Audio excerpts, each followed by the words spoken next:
नमस्कार दोस्तों, मैं दिनेश मालविया। राजस्थान अध्ययन की क्लासों की सीरीज़ में 4 अध्याय कंप्लीट हो चुके हैं। 5वां अध्याय हम कराने वाला है कक्षा 6 का राजस्थान अध्ययन का। राजस्थान जीके के लिए इम्पोर्टेंट है। अध्याय 5, आज़ादी से पूर्व सरकार का स्वरूप, यानी आज़ादी से पूर्व सरकार कैसी होती थी, शासन कैसे चलता था, उसके बारे में संपूर्ण जानकारी। रविवार का दिन था। दिशा अपनी माँ के साथ गाँव के पनघट पर पानी भरने गई थी। पनघट यानी कुएँ के पास जो पानी भरने का स्थान होता है उसको बोला जाता है पनघट। पानी लेकर आते समय उसने पनघट के पास बने हुए पुराने किले पर कुछ लोगों को घूमते हुए और फोटो खींचते हुए देखा।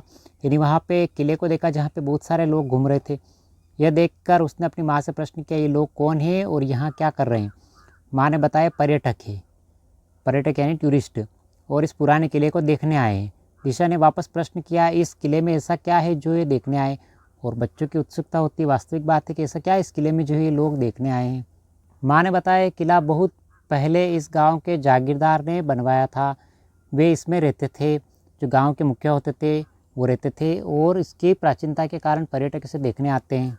और ये किला इतना पुराना है कि इसे लोग देखने आते हैं। अब दिशा ने एक और प्रश्न कर लिया, ये जागीरदार कौन होता है और अब वे कहाँ रहते हैं। माँ ने मुस्कुराते कहा, पहले जागीरदार ही गाँव के प्रशासक होते थे। इनके पास गाँव की देख रेख की जिम्मेदारी होती थी, यानी गांव के मुखिया होते थे। सारी जिम्मेदारी जो होती थी मुखिया की होती थी गांव के, जिनको जागीरदार कहा जाता। दिशा माँ से कुछ और प्रश्न पूछती उससे पहले घर आ गया और उसके प्रश्नों का सिलसिला टूट गया। दिशा के मन में जागीरदार को लेकर कई प्रश्न घूम रहे थे। दूसरे दिन दिशा ने स्कूल में अपने अध्यापक से कक्षा में आते ही प्रश्न पूछ लिया, जागीरदार कौन होते थे, ये अब कहाँ गए। यानी उत्सुकता के कारण अध्यक्ष से पूछा। अध्यापक जी ने कहा, चलो आज आपको जागीरदार और जागीरदारी व्यवस्था के बारे में जानकारी देता हूँ। अध्यापक ने कहा, आज़ादी से पहले हमारा राजस्थान वर्तमान स्वरूप में नहीं था। जैसा राजस्थान आपको दिखता है वैसा राजस्थान आज़ादी से पहले नहीं था। यह मुख्यतः विभिन्न रियासत में विभाजित था, यानी अलग अलग क्षेत्र में अलग अलग राजा महाराजाओं का शासन था। ये रियासतें स्वतंत्र राज्य की तरह शासन संचालन करती थी, यानी अपने अपने राज्य में अपने अपना शासन चलता था। रियासतों के शासक अपने मंत्रियों जागीरदारों की सहायता से शासन का संचालन करते थे, यानी इनकी सहायता से राजा अपना शासन करता था अपने राज्य में। शासक शक्ति का सर्वोच्च केंद्र होता था। शासक यानी राजा के पास सर्वोच्च शक्ति होती थी, वो यानी संपूर्ण शक्ति राजा के पास होती थी, वो चाहे जो कार्य कर सकता था। शासक शक्ति का सर्वोच्च केंद्र राजा होता था, राजा के पास संपूर्ण शक्ति होती थी। शासन का यह प्रकार राजशाही शासन कहलाता है। राजशाही जहाँ पे राजा का शासन होता है। अब राजशाही शासन का स्वरूप की बात करते हैं। राजस्थान की विभिन्न रियासतों राज्यों में सिसोदिया, राठौड़, कछवा और चौहान आदि शासक राज्य करते थे। अब जैसे अपन बात करते सिसोदिया चित्तौड़ मेवाड़ पे शासन करते थे, राठौड़ जोधपुर मारवाड़ पे शासन करते थे, कछवा जयपुर के अंदर शासन करते थे, और चौहान जो है अजमेर पे शासन करते थे। ये अलग अलग राज्य थे किंतु शासन व्यवस्था लगभग समान थी। राजा अलग अलग थे लेकिन व्यवस्था एक जैसी थी। विभिन्न रियासतों में शासन संचालन के लिए केंद्रीय व्यवस्था के पदाधिकारी, जैसे राजा होता था, राजा के बाद मंत्री होते थे और बख्शी होते थे, खजांची होते थे और परगना अधिकारी होते थे। इन अधिकारियों के द्वारा राजा अपने राज्य का संचालन करता था। अब राजा की बात करते हैं। राजा राज्य की संपूर्ण शक्ति का सर्वोच्च केंद्र राजा होता था। राजा के पास संपूर्ण शक्ति होती थी। सामान्यतः राजा अपने सलाहकारों एवं मंत्री परिषद के सदस्यों के सहयोग से शासन संचालन करता था, यानी राय मशवरा मंत्री परिषद से लेकर फिर राजा शासन का संचालन करता था। मंत्री की बात करते हैं। राजा अपने शासन कार्य में सहायता तो मंत्रियों की नियुक्ति करता था। प्रमुख मंत्री को दीवान कहते थे। तो ध्यान रखना आप कि प्रमुख मंत्री को क्या कहा जाता है, दीवान। राजा समय समय पर इनसे मंत्रणा करके राज कार्य की जटिल समस्या को सुलझाते थे। मंत्रणा यानी मंत्रियों से राजा राय मशवरा करते थे, सलाह लेते थे। बख्शी की बात करते, सेना को वेतन देने तथा सेना संबंधी अन्य कार्यों की जिम्मेदारी बख्शी की होती थी। तो यह प्रश्न बनता है, ध्यान रखिए आप, बख्शी कौन होता था, सेना को वेतन देता था और सेना संबंधी सारे कार्य की जिम्मेदारी किसकी होती थी, बख्शी की। खजांची आमदनी और खर्च के हिसाब से संतुलित रखना तथा बचत को सुरक्षित कर राजकोष में वृद्धि खजांची का कार्य होता था। खजांची का कार्य क्या होता था, राजकोष की देखरेख करना। परगना अधिकारी, राज्य परगनों में विभाजित था और परगने में शांति व्यवस्था बनाए रखने की जिम्मेदारी परगना अधिकारी होती थी। परगना यानी किसी राज्य का कोई जिला होता था, तहसील होती थी, उसको परगना कहा जाता था। जो वर्तमान जैसे जिला और तहसील होता था, ऐसे बड़ा क्षेत्र होता था, उसको परगना कहा जाता था। वहाँ पे शांति व्यवस्था की सारी जिम्मेदारी किसकी होती थी, परगना अधिकारी की। ग्राम राज्य की सबसे छोटी इकाई थी और ग्राम का प्रशासन ग्राम पंचायतें करती थी। तो ग्राम का प्रशासन कौन करता था, ग्राम पंचायत द्वारा। जागीरदारी व्यवस्था की बात करते हैं। एक व्यवस्थित राज्य के लिए प्रशासनिक व्यवस्था अनिवार्य तत्व था। बिना प्रशासन के साम्राज्य चलाना मुमकिन नहीं है। राजस्थान के मध्यकाल का संपूर्ण शासन तंत्र राजा था और जागीरदारी व्यवस्था पर आधारित था। राजस्थान की जागीरदारी व्यवस्था रक्त संबंध एवं कुली भावना पर आधारित थी। रक्त संबंध यानी राजा का पुत्र ही राजा होता था। कुली भावना पर आधारित थी। प्रशासनिक एवं सैनिक व्यवस्था थी। राजस्थान में जागीरदारी व्यवस्था का मूल तत्व था कि राजा की मृत्यु के बाद उसका बड़ा पुत्र राजा बनाता था, यानी राजा का पुत्र ही राजा बनता था। राजा अपने छोटे भाइयों को जीवन यापन के लिए भूमि आवंटित करता था। भाई बंधु को दी गई इस भूमि का स्वामी जागीरदार कहलाता था। तो राजा के परिवार वाले जो होते थे, उसके भाई बंधु या रिश्तेदार जिनके पास जो भूमि होती थी, उनको जागीरदार कहा जाता था। जागीरदार का कार्य उस जागीर की सुरक्षा एवं शासन संचालन था। बाद के समय में योग्यता के आधार पर भी जागीरें प्रदान की जाने लगी है। शुरुआत में राजा के परिवार को जागीरें दी जाती थी, लेकिन बाद में योग्यता के आधार पर भी जागीरें प्रदान की जाने लगी। कक्षा में बच्चे रुचि से सुन रहे थे, तभी शिखर ने शिक्षक से पूछा कि यह व्यवस्था कब से प्रारंभ हुई, इसके बारे में बताइए। अध्यापक जी ने कहा, मैं आपको इसके प्रारंभ और इसके स्वरूप के बारे में बताता हूँ।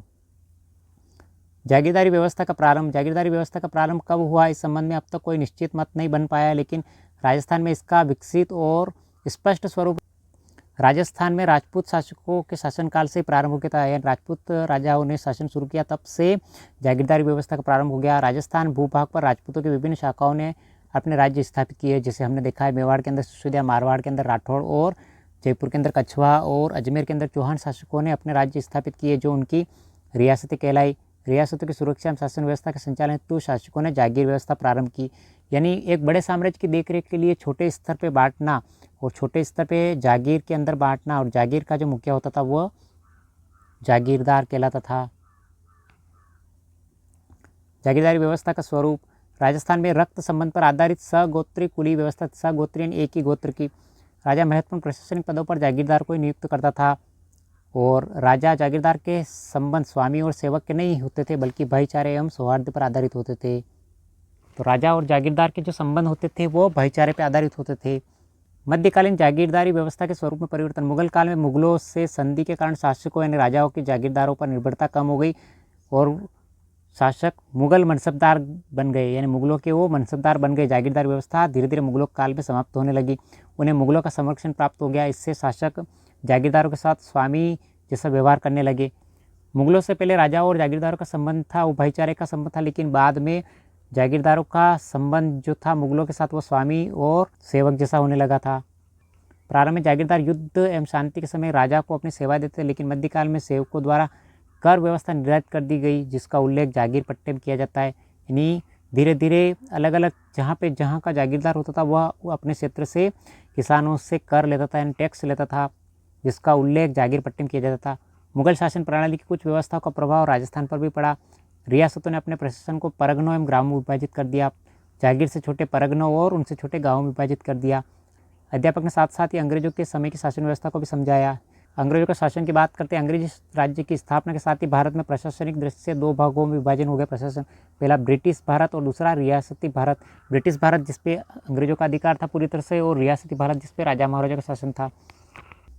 ब्रिटिशकालीन भारत केंद्र शासित प्रदेशों एवं 11 प्रांतों में बना हुआ था।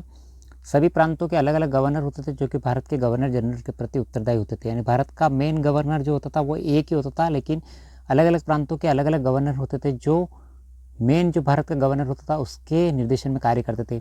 1857 की क्रांति के बाद ईस्ट इंडिया कंपनी का शासन समाप्त हो गया। यानी भारत के अंदर अंग्रेजों की ईस्ट इंडिया कंपनी का शासन समाप्त हो गया। अब भारत के प्रशासन का सीधा नियंत्रण इंग्लैंड के ताज एवं संसद के नियंत्रण में आ गया। यानी अभी तक ईस्ट इंडिया कंपनी शासन कर रही थी, लेकिन अब सीधे इंग्लैंड से शासन होता था भारत के अंदर। लॉर्ड कैनिंग को गवर्नर जनरल के साथ साथ भारत का प्रथम वायसराय नियुक्त किया गया। इंपोर्टेंट प्रश्न ध्यान रखिए आप एग्जाम के लिए। लॉर्ड कैनिंग को गवर्नर जनरल के साथ साथ भारत का प्रथम वायसराय नियुक्त किया गया। भारत का प्रथम वायसराय और गवर्नर जनरल किसको नियुक्त किया गया? लॉर्ड कैनिंग को। अंग्रेज सरकार द्वारा विभिन्न अधिनियम पारित कर भारत के शासन का संचालन किया जाने लगा। यानी अलग अलग अधिनियम बनाए गए भारत के शासन करने के लिए। 1935 का भारत सरकार अधिनियम, जिसे 1 अप्रैल 1937 में लागू किया गया। यहाँ से प्रश्न बनता है, आप ध्यान रखिए कि 1935 के भारत सरकार अधिनियम को कब लागू किया गया? 1 अप्रैल 1937 को, के द्वारा अजमेर मेरवाड़ा के प्रशासन में परिवर्तन लाया गया। अब क्या परिवर्तन लाया गया? अब इसे विदेश एवं राजनीतिक विभाग के स्थान पर भारत सरकार के गृह विभाग के अंतर्गत लाया गया। यदि इसका नियंत्रण सीधा किसके अंदर होगा? गृह विभाग के अंदर। गृह विभाग के अंतर्गत आने वाले प्रमुख प्रभाव यह हुआ कि अब इस क्षेत्र के सभी कानून संघीय कार्यपालिका द्वारा बनाए जाने लगे, न कि गवर्नर जनरल द्वारा। यानी सारे कार्य किसके द्वारा बनाए जाने लगे, कार्यपालिका के द्वारा। देश की आज़ादी के बाद राजस्थान के एकीकरण की प्रक्रिया शुरू हुई और राजस्थान की प्रथम विधानसभा के लिए 1952 में प्रश्न बनता है कि राजस्थान की प्रथम विधानसभा के लिए चुनाव कब हुए, 1952 में। और टीकाराम पालीवाल प्रथम निर्वाचित मुख्यमंत्री। यहाँ से भी आपके प्रश्न बनता है कि राजस्थान के प्रथम निर्वाचित मुख्यमंत्री कौन थे, टीकाराम पालीवाल। 5वां अध्याय समाप्त हो चुका है। जागीर और पट्टे का मतलब होता है वो पत्र जिसमें शासक द्वारा प्रदान की गई जागीर का उल्लेख होता है। पट्टा यानी किसी शासक द्वारा जागीरदार को दिया जाता था। मनसबदारी यानी मुगल काल से प्रचलित एक प्रशासनिक व्यवस्था, यानी मुगल काल में जागीर के समान एक मनसबदारी दी जाती थी राजा महाराजा को। निर्वाचित यानी चुना हुआ। सेना को वेतन देना तथा सेना संबंधी अन्य कार्यों की जिम्मेदारी होती थी खजांची की। राजस्थान के प्रथम निर्वाचित मुख्यमंत्री कौन थे, टीकाराम पालीवाल। तो कैसा लगा वीडियो, लाइक शेयर सब्सक्राइब जरूर करें। अगली क्लास में हम मिलते हैं क्लास 6 के अंदर।